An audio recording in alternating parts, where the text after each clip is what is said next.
Hello, I thought I'd show you my ukulele, which is made out of a biscuit tin.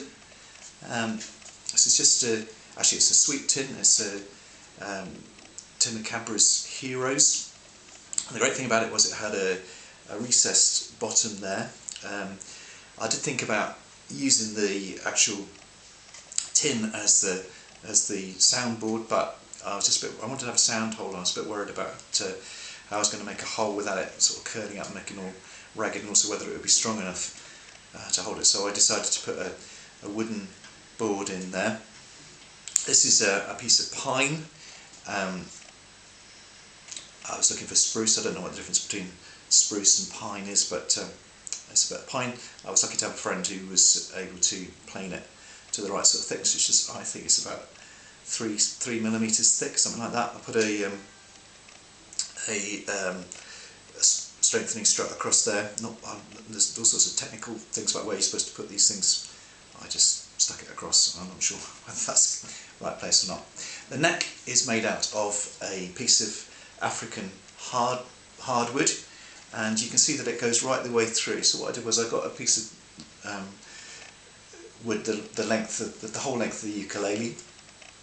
I then cut it to shape, cut this bit out, and cut a bit off to make that the top part slope back a little bit.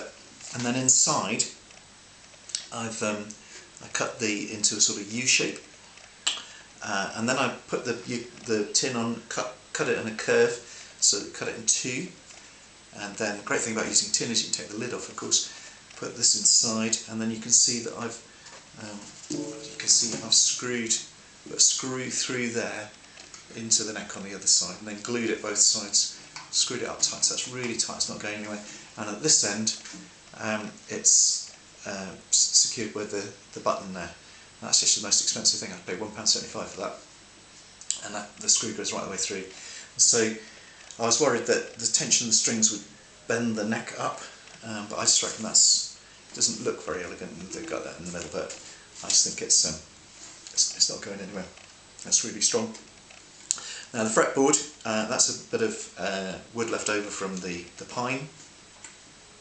If you Google fret distances, there's all sorts of stuff on the internet, ways of working it out. It's basically a function of the distance between the nut up here and the bridge, and there's a calculator on the net you can find, which you just put in the length. In this case it's 370 millimeters, and it will immediately throw out all the distances of all the various frets. That's the most technical bit, really. I taped a steel rule onto the fretboard, and with a magnifying glass and a Stanley knife I just marked all the lines for the frets. And the frets themselves are 1mm galvanised wire. It comes in a coil, so it's quite difficult to get it straight, and I took a long time working out how to get it straight. In the end I tied one end to a rung of a ladder, tied the other end to a bucket, and filled the bucket with water, so it stretched the wire really tight. Eventually I broke the wire actually, but by that time I was able to cut some really lengths of really straight wire. So I haven't quite got this one down here, which is a bit out of alignment, but I don't reckon I'm going to play that far up anyway.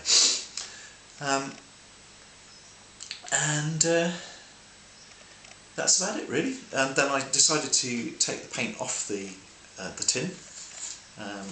That actually took longer than anything else. I thought afterwards I could have used a blow lamp, but I did it with a sanding disc and an emery board and then wire wool, and it took blooming ages. And the little dots there, I just found a white plastic folder, and used a hole punch, punched some holes out, and then drill the same size, just recessed them and glued them in.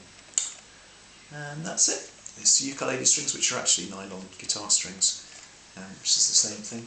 I'll just play a little tune.